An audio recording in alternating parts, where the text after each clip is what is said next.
Good morning students.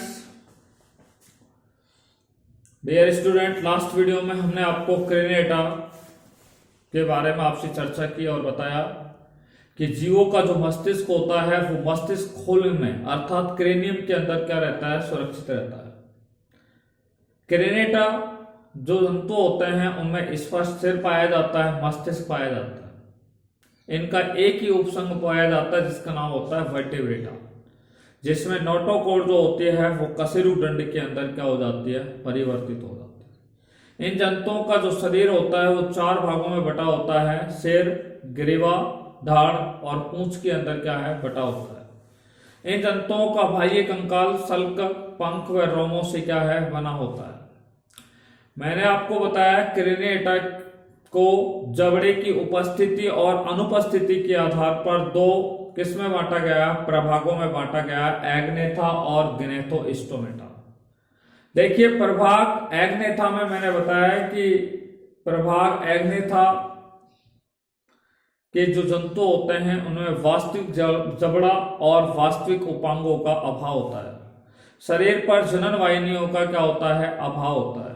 इनमें कशेरुकदंड जो होती है वो कम विकसित होती है। कशेरुकदंड कैसी होती है, कम विकसित होती है। एग्नेथा को 2 किस्में बांटा गया है, वर्गों में बांटा गया है। नंबर 1 मैंने आपको बताया था ऑस्ट्रेकोडर्मी और दूसरा बताया था साइक्लोस्टोमेटा। ऑस्ट्रेकोडर्मी वर्ग के सभी जंतु हैं वो वर्तमान में क्या हो चुके हैं, विलुप्त हो गए हैं, अर्थात सभी प्राणी विलुप्त हो चुके हैं। ये जंतु डिवोनियन काल के अंदर पाए जाते थे और ये प्रथम कशेरुक प्राणी हैं। इनके शरीर पर एक मोटा आवरण पाया जाता था जिसके लिए मैंने आपको बताया था सिफेलैप्सिस, एक एग्जांपल आपको बताया था। दूसरा है साइक्लोस्टोमेटा। साइक्लोस्टोमेटा वर्ग के जंतु समुद्र में पाए जाते हैं, ठीक है, जो ईल या सर्प में इनके कैसे होते हैं, समान होते हैं। इनकी त्वचा जो होती है वो सल्क रहित होती है, चिकनी होती है। इनका अग्रसिरा होता है, उस पर वृत्ताकार मुख पाया जाता है, इसलिए इन जंतुओं को साइक्लोस्टोमेटा कहा जाता है। इन जंतुओं में कौन से दांत पाए जाते हैं, हॉर्नी टीथ पाए जाते हैं, हॉर्नी दांत पाए जाते हैं, ठीक है। और आपको बताया इनका अंत्य कंकाल जो होता है वो उपास्थियों से मिलकर के क्या है, बना होता है। इन जंतुओं में कशेरुकदंड क्या है, पाया जाता है। इनमें एक नासा छिद्र होता है, ठीक है, और इनमें युग्मित पंख पाए जाते हैं। इनमें लगभग 6 से 14 क्या पाई जाती हैं, गिल्स, दरारें इन जंतुओं के अंदर क्या है, पाई जाती है, ठीक है। इनका जो हृदय होता है वो 2 चैम्बर्ड होता है, एक आलिंद होता है, एक निलय होता है। ये जंतु एक्टो पैरासाइटिक प्रकार के होते हैं। इनका परिवर्धन अप्रत्यक्ष प्रकार का होता है, ठीक है, इसलिए इनमें एक लार्वा अवस्था पाई जाती है जिसे एमोसीट लार्वा अवस्था कहते हैं। मैंने आपको बताया था लैम्प्री जिसे पैट्रामाइजोन के नाम से जाना जाता है, या हैगफिश जिसे मिक्सिन के नाम से जाना जाता है। आपको बताया क्रेनेटा को जबड़े की उपस्थिति और अनुपस्थिति के आधार पर 2 प्रभागों में बांटा, एग्नेथा और ग्नेथोस्टोमेटा। अब हम बात करते हैं ग्नेथोस्टोमेटा। ग्नेथोस्टोमेटा प्रभाग वाले जंतुओं के अंदर वास्तविक जबड़ा और उपांग क्या है, पाए जाते हैं। इनमें कशेरुकदंड जो होता है वो पूर्ण रूप से क्या होता है, विकसित होता है। इनके अंदर अंतःकण के अंदर 3 अर्धवृत्ताकार नलिकाएं पाई जाती हैं। ये जंतु एकलिंगी होते हैं, ठीक है। और आपको बताया कि जंतु कैसे होते हैं,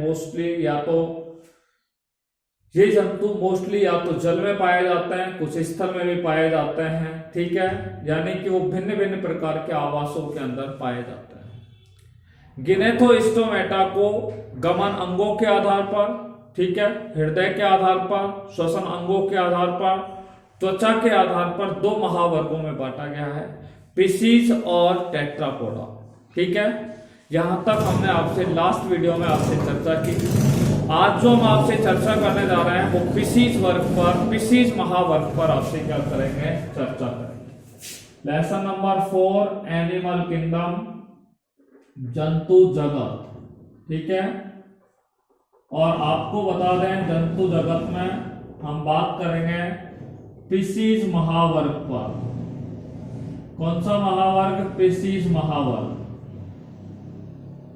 ठीक है, सुपर क्लास, किस पर बात करना है, सुपर क्लास। सुपर क्लास का अर्थ होता है महावर्ग, और कौन सा महावर्ग है, स्पीशीज। ठीक है,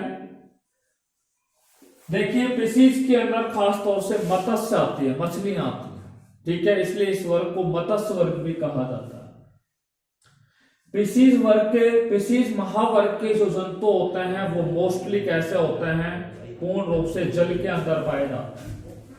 किसमें पाए जाते हैं, पूर्ण रूप से क्या है, जल के अंदर पाए जाते हैं, एक्वेटिक होते हैं, जलीय होते हैं। और ये जंतु जो होते हैं वो दो प्रकार के जल में पाए जाते हैं। ये जंतु लवणीय जल में भी पाए जाते हैं, सैलाइन वाटर में भी पाए जाते हैं, और अलवणीय जल के अंदर अर्थात नॉन सैलाइन वाटर के अंदर भी पाए जाते हैं। ठीक है, तो स्पीशीज वर्ग के जंतु मुख्य रूप से जलीय होते हैं। जो कुछ जंतु ऐसे होते हैं जो लवणीय जल में पाए जाते हैं, कुछ जंतु ऐसे होते हैं जो अलवणीय जल में पाए जाते हैं। इन जंतुओं का जो शरीर होता है वो तुर्क रूपी होता है। जैसे मछली का शरीर आपने देखा होगा, तुर्क रूपी होता है। और कैसा होता है, धारा रेखीय होता है। तो इन जंतुओं का शरीर कैसा होता है, तुर्क रूपी होता है। ठीक है, स्पिंडल लाइक संरचना के रूप में पाया जाता है। और कैसा होता है, धारा रेखीय होता है। कैसा होता है, धारा रेखीय होता है। दूसरा मैं बता दूं, इन जंतुओं का जो शरीर होता है वो मुख्य रूप से 3 भागों के अंदर बांटा गया है। नंबर 1 सिर, नंबर 2 धाड़, और नंबर 3 पूंछ। ठीक है, हेड, दूसरा होता है ट्रंक, और तीसरा होता है टेल। सिर, धड़ और पूंछ में इन जंतुओं का शरीर क्या होता है, बटा होता है। किसका, स्पीशीज महावर्ग के जंतुओं का शरीर। ठीक है, देखिए मैं आपको बता दूं, इन जंतुओं में तैरने के लिए 2 जोड़ी क्या पाए जाते हैं, पंख पाए जाते हैं। तैरने के लिए इन जंतुओं में 2 जोड़ी क्या पाए जाते हैं, पंख पाए जाते हैं। ठीक है, यहाँ पर पंख भी 2 प्रकार के होते हैं। एक जोड़ी जो पंख होते हैं, 1 पेयर जो पंख होते हैं वो पेक्टोरल प्रकार के होते हैं, यानी कि अंश मेखला वाले होते हैं। और दूसरे जो होते हैं वो पेल्विक प्रकार के होते हैं। तो एक जोड़ी कैसे होता है, पेक्टोरल होते हैं, और दूसरे कौन से प्रकार के होते हैं, पेल्विक प्रकार के पंख पाए जाते हैं। तो तैरने में पंख ही नहीं बल्कि पूंछ भी क्या होती है, इनको तैरने में क्या होती है, सहायक होती है। तीसरी बात करता हूं, इन जंतुओं के शरीर पर, ठीक है, क्या पाए जाते हैं, सल्क पाए जाते हैं। ठीक है, यानी कि स्पीशीज वर्ग के जो जंतु होते हैं, स्पीशीज में मैंने आपको बताया अधिकांशतः मछलियां आती हैं। तो मछलियां होती हैं, उन जंतुओं के शरीर पर क्या पाई जाती है, बाह्य त्वचा पर सल्क पाए जाते हैं। और सल्क जो होता है वो बाह्य कंकाल के रूप में क्या करता है, कार्य करता है। किसमें काम करता है, बाह्य कंकाल के रूप में कार्य करता है। ठीक है, जबकि इनका जो अंतः कंकाल होता है, अंतः कंकाल होता है वो किससे बना होता है, अस्थि और उपास्थियों से बना होता है। या तो अस्थियों से बना होता है या फिर उपास्थियों से बना होता है। इसलिए मछलियां भी 2 प्रकार की होती है, अस्थिल मछली और उपास्थिल मछली। अस्थिल मछलियां वे होती हैं जिनका शरीर केवल अस्थियों से बना होता है। उपास्थिल मछलियां वे होती हैं जिनका शरीर किससे बना होता है, उपास्थियों से बना होता है। किससे बना होता है, उपास्थियों से बना होता है। देखिए इनके अंदर श्वसन की क्रिया करने के लिए क्या पाए जाते हैं, गिल्स पाए जाते हैं। ठीक है, श्वसन के लिए क्या पाए जाते हैं, गिल्स पाए जाते हैं। और गिलों की संख्या लगभग कितनी होती है, इनमें लगभग 5 से लेकर के 7 जोड़ी गिल इनके अंदर क्या है, पाए जाते हैं। कितनी जोड़ी गिल पाए जाते हैं, 5 से लेकर के 7 जोड़ी गिल पाए जाते हैं। इनका जो मस्तिष्क होता है उस मस्तिष्क के चारों ओर मस्तिष्क खोल अर्थात क्रेनियम पाया जाता है। मस्तिष्क के चारों ओर क्या पाया जाता है, एक खोल पाया जाता है जिसे क्रेनियम के नाम से जानते हैं, अर्थात इनमें कपाल पाया जाता है। ठीक है, देखिए इन जंतुओं के मस्तिष्क में 10 जोड़ी केंद्रीय तंत्रिका या क्रेनियल नर्व्स इनके अंदर क्या है, पाई जाती है। आपसे पूछा जाए कि स्पीशीज महावर्ग के अंदर कितनी जोड़ी कपालीय तंत्रिकाएं पाई जाती हैं, तो फिशीज के अंदर 10 जोड़ी कपालीय तंत्रिकाएं पाई जाती है। कपालीय तंत्रिकाओं को क्रेनियल नर्व के नाम से इन्हें क्या है जाना जाता है। किस नाम से जाना जाता है? क्रेनियल नर्व्स के नाम से इन्हें क्या है जाना जाता है। कपालीय तंत्रिकाओं के नाम से जाना जाता है। 10 जोड़ी इनमें क्या पाई जाती है? कपालीय तंत्रिका पाई जाती है। देखिए इन जंतुओं का जो शरीर होता है उस पर क्या पाई जाती है? लेटरल लाइन सिस्टम पाया जाता है। पार्श्व रेखा तंत्र पाया जाता है। क्या पाया जाता है? पार्श्व रेखा तंत्र इन जंतुओं में पाया जाता है। पार्श्व रेखा तंत्र पाया जाता है। और ये पार्श्व रेखा तंत्र जो होता है वो इन जंतुओं में संवेदी अंगों का क्या करता है, या हम कह सकते हैं जो इनका एक प्रकार से संवेदी अंग होता है।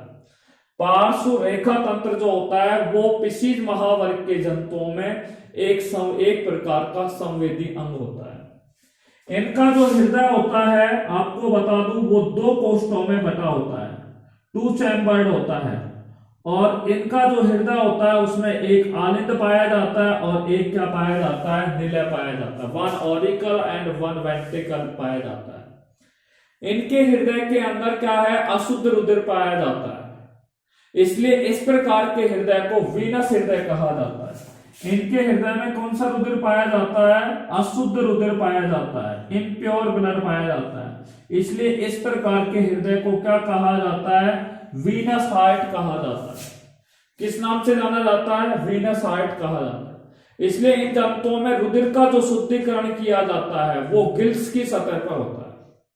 रुधिर का शुद्धिकरण किसकी सहायता से होता है? गिल की सतह पर होता है। और जहां से शुद्ध रुधिर को शरीर के अंदर क्या है? शरीर के विभिन्न भागों में भेज दिया जाता है। इनके अंदर जो रुधिर होता है उसमें लाल रुधिर कणिकाएं जो होती हैं वो केंद्रक युक्त होती हैं। लाल रुधिर कणिकाएं, इनके रुधिर के अंदर जो लाल रुधिर कणिकाएं होती हैं वो केंद्रक युक्त होती है, यानी कि उनमें केंद्रक पाया जाता है। ठीक है, जबकि स्तनधारियों की लाल रुधिर कणिकाओं में केंद्रक नहीं पाया जाता। इनके अंदर सिराकोटक और वृक्क निवाहिका तंत्र भी पाया जाता है। क्या पाया जाता है? सिराकोटर और वृक्क निवाहिका तंत्र इनके अंदर क्या है? पाया जाता है। वृक्क निवाहिका तंत्र इनके अंदर पाया जाता है। सिराकोटर और वृक्क निवाहिका तंत्र इनके अंदर क्या है? पाया जाता है। किनके अंदर पाया जाता है? फिशीज महावर्ग के जंतुओं के अंदर क्या है? पाया जाता है। क्लियर बात है? देखिए मैं आपको बता दूं इन जंतुओं के अंदर बाह्य कण और मध्य कण नहीं पाया जाता है। फिशीज महावर्ग के जंतुओं में बाह्य कण और मध्य कण का अभाव होता है। External ear and mid ear both are absent. केवल इन जंतुओं में आंतरिक कण पाया जाता है, अंतः कण पाया जाता है। ठीक है, यानी कि इंटरनल ईयर इन जंतुओं में पाया जाता है। और आंतरिक कण के अंदर 3 अर्धवृत्ताकार क्या पाई जाती हैं? नलिकाएं पाई जाती हैं। 3 अर्धवृत्ताकार नलिकाएं इनमें पाई जाती हैं। देखिए फिशीज महावर्ग के जंतुओं के अंदर वृक्क जो होते हैं वो मीजोनेफ्रिक प्रकार के होते हैं। तो इनमें मीजोनेफ्रिक प्रकार के क्या पाए जाते हैं? वृक्क पाए जाते हैं। मीजोनेफ्रिक प्रकार के क्या पाए जाते हैं? वृक्क पाए जाते हैं। किनमें पाए जाते हैं? फिशीज महावर्ग के जंतुओं में मीजोनेफ्रिक प्रकार के वृक्क पाए जाते हैं। ठीक है, मैंने अभी आपको बताया मछलियां 2 प्रकार की होती है, उपास्थल और अस्थिल। उपास्थल मछलियां जो होती हैं, ऐसी मछलियां जिनका अंतः कंकाल उपास्थियों से बना होता है, वे मछलियां उत्सर्जन की दृष्टि से यूरियोटैलिक होती है। उत्सर्जन की दृष्टि से कैसी होती है? यूरियोटैलिक होती है। कार्टिलेजी। ठीक है, फिश जो होती है वो उत्सर्जन की दृष्टि से कैसी होती है? यूरियोटैलिक होती है।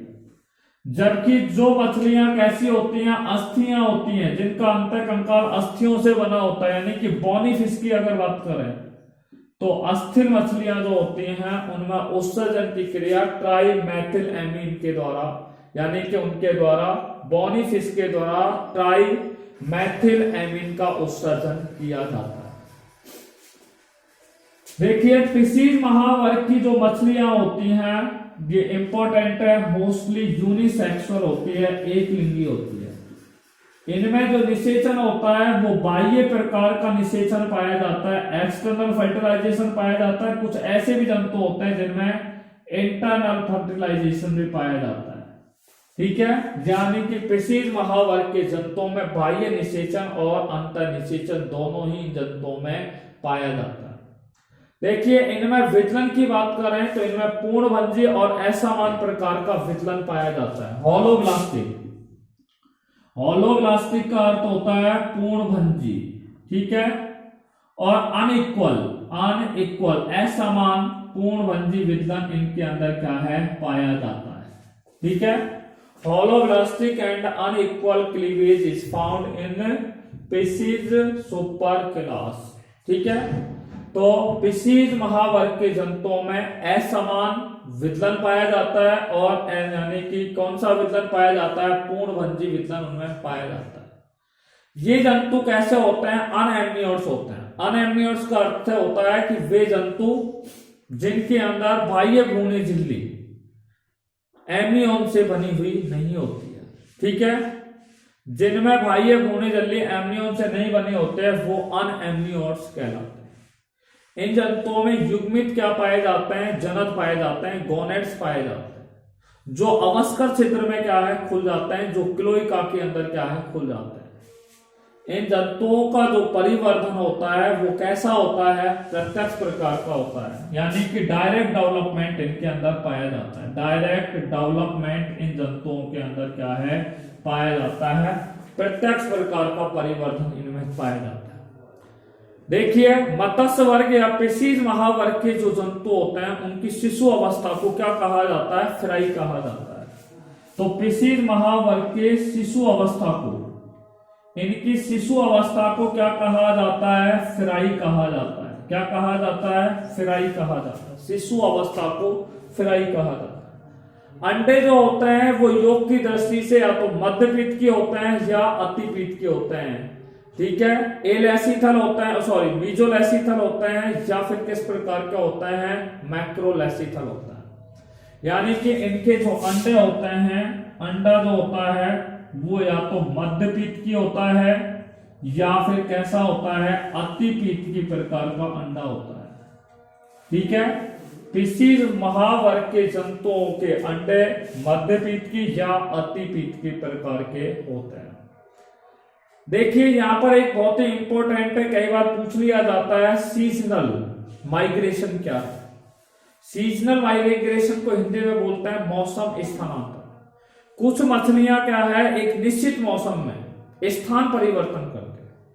कुछ मछलियां जो होते हैं वो एक निश्चित मौसम के अंदर स्थान परिवर्तन करती है, जिसे मौसम स्थानांतरण कहा जाता है। क्या कहा जाता है, मौसम स्थानांतरण कहा जाता है।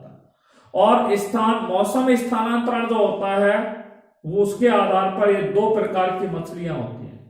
एक होती है कैटाड्रोमस। कौन सी होती है, कैटाड्रोमस। ठीक है, मौसम परिवर्तन के आधार पर पिसीज महावर्ग के जंतुओं को दो भागों में बांटा गया है, कैटाड्रोमस और एनाड्रोमस। एनाड्रोमस, कैटाड्रोमस पर बात करते हैं। देखिए, ऐसी मछलियां, ठीक है, यानी कि कुछ ऐसी मछलियां होती हैं जो अलवणीय जल से लवणीय जल में क्या है, चली जाती हैं। ठीक है, अलवणीय जल से किसमें चली जाती है, लवणीय जल के अंदर चली जाती है। ऐसी मछलियां जो अलवणीय जल से किसमें चली जाती है, लवणीय जल के अंदर चली जाती है, जैसे एनगुएला। एनगुएला ये ऐसी मछली होती है जो एक विशेष मौसम में अलवणीय जल से यानी कि मीठे जल से किसमें चली जाती है, खारे जल के अंदर चली जाती है, उसे कहा जाता है कैटाड्रोमस। और एनाड्रोमस कुछ ऐसी मछलियां होती हैं जो एक निश्चित मौसम के अंदर लवणीय जल से किसमें चली जाती है, लवणीय जल से अलवणीय जल में चली जाती है, उन्हें एनाड्रोमस मछली कहते हैं। ठीक है, जैसे सालमन मछली होती है, हिल्सा मछली होती है, ट्राउट मछली होती है। ये ऐसी मछलियां होती हैं जो क्या है, एक विशेष मौसम के अंदर, एक या निश्चित मौसम के अंदर लवणीय जल से अलवणीय जल के अंदर क्या है, चली जाती है, खारे जल से मीठे जल में चली जाती है, उन्हें एनाड्रोमस कहा जाता है। क्या कहा जाता है, एनाड्रोमस कहा जाता है। देखिए यहां तक हमने आपसे बात कर ली है, इसको एक बार फिर रिपीट कर रहा हूं मैं। फिशिज महावर्त के प्रमुख लक्षण, ठीक है। अधिकांशतः जंतु कैसे होते हैं, एक्वेटिक होते हैं, जलीय होते हैं। जलीय में भी दो प्रकार से पाए जाते हैं, कुछ जंतु लवणीय होते हैं तो कुछ जंतु अलवणीय होते हैं। इन जंतुओं का शरीर तुर्करूपी होता है, वह धारा रेखीय प्रकार का होता है, जैसे मैंने आपको मछलियों का बताया। इन जंतुओं का शरीर 3 भागों में बटा होता है, सिर, धड़ और पूंछ में बटा होता है। तैरने के लिए इनमें 2 जोड़ी क्या पाया जाता है, पंख पाए जाते हैं। एक जोड़ी पंख भी पाया जाता है, पूंछ भी पाई जाती है। एक जोड़ी जो पंख होते हैं वो कैसे होते हैं, पेक्टोरल होते हैं। दूसरे कौन से प्रकार के होते हैं, पैल्विक होते हैं। एक अंशफलक होता है पंख और दूसरे कौन से होते हैं, श्रोणि फलक वाले। सल्क जो होते हैं इनकी त्वचा पर पाए जाते हैं, जो बाह्य कंकाल का निर्माण करते हैं, ठीक है। इनका अंतर कंकाल अस्थि या उपास्थि से बना होता है। इन दंतों में श्वसन की क्रिया करने के लिए गिल्स पाए जाते हैं। गिलों की संख्या 5 से 7 जोड़ी होती है। इनके मस्तिष्क में क्या है, मस्तिष्क के चारों ओर एक खोल पाया जाता है, कपाल पाया जाता है, क्रेनियम पाया जाता है। इनके मस्तिष्क में 10 जोड़ी क्या पाई जाती है, कपाल तंत्रिकाएं पाई जाती है। इन दंतों के शरीर पर पार्श्व रेखा तंत्र पाया जाता है, जो संवेदी अंग के रूप में कार्य करता है। इन जंतुओं का जो हृदय होता है वो 2 चैम्बर्ड होता है, 2 चैम्बर्ड होता है। एक ऑरिकल होता है, एक वेंट्रिकल होता है। हृदय में अशुद्ध रुधिर पाया जाता है, ठीक है। इसलिए इस प्रकार के हृदय को क्या कहा जाता है, वीनस हृदय कहते हैं। जबकि रुधिर का शुद्धिकरण जो किया जाता है वो गिल्स की सतह के द्वारा किया जाता है, जहां से शुद्ध रुधिर को शरीर के अंदर क्या है, भेज दिया जाता है। इनमें लाल रुधिर कणिकाएं कैसी होती हैं, केंद्रक युक्त होती है। इनमें बाह्य कण और मध्य कण का अभाव होता है, अंत्य कण पाया जाता है। अंत्य कण में 3 अर्धवृत्ताकार नलिकाएं पाई जाती है। इनमें मीजोनेफ्रिक प्रकार की क्या पाई जाती है, किडनी पाई जाती है। मैंने आपको बताया जो मछली कैसी होती है, उपास्थल मछलियां होती हैं, वो उत्सर्जन की दृष्टि से यूरियोटैलिक प्रकार की होती है। और बोनीफिश होती है, यानी कि अस्थिल मछलियां होती हैं, वो ट्राई मैथिल एमिन का उत्सर्जन करती है। फिशिज महावर्ग के जंतु एकलिंगी होते हैं। इनमें बाह्य निषेचन और आंतरिक निषेचन की क्रिया पाई जाती है। विदलन की दृष्टि से ये जंतु कैसे होते हैं, पूर्णभंजी और असमान प्रकार का इनमें क्या पाया जाता है, विदलन पाया जाता है। इनमें अप्रत्यक्ष प्रकार का क्या होता है, परिवर्धन होता है, इनडायरेक्ट डेवलपमेंट पाया जाता है। इस महावर्ग के जो शिशु अवस्था होते हैं उसे फ्राई कहा जाता है। इनका अंडा जो होता है वो मध्य पीठ की या कैसा होता है, अति पीठ की होता है। कुछ मछलियां ऐसी होती हैं जो एक निश्चित मौसम के अंदर अपना स्थान परिवर्तित कर लेते हैं, उसे मौसम स्थानांतरण या उसे सीजनल माइग्रेशन कहा जाता है। देखिए मौसम परिवर्तन या स्थानांतरण के आधार पर इनके दो प्रकार के होते हैं, कैटाड्रोमस और एनाड्रोमस।